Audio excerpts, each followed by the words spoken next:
నిశ్చయముగా నేను నిన్ను ఆశీర్వదింతును. హెబ్రీ 6:14. క్రైస్తవులైన వారు అబ్రహాము వలె విశ్వాసములోను పరిపూర్ణతలోను ముందుకు కొనసాగవలనని హెబ్రీ గ్రంథకర్త అబ్రహామును జ్ఞాపకం చేస్తూ ఈ మాట పలకడం జరిగినది. దేవుడు అబ్రహాము వలె నిన్ను ఆశీర్వదించాలంటే 1. విశ్వాసము కలిగి ఉండాలి. ఆదికాండము 15:6. 2. విధేయత కలిగి జీవించాలి. ఆదికాండము 12:1. 3. ప్రార్థన జీవితము ఉండాలి. ఆదికాండము 13:4. 4. ఆరాధన భావము కలిగి ఉండాలి. ఆదికాండము 12:7. 5. సమాధానపడే మనస్సు కలిగి ఉండాలి.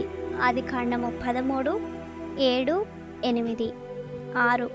సహాయము చేసే సహృదయము కలిగి ఉండాలి.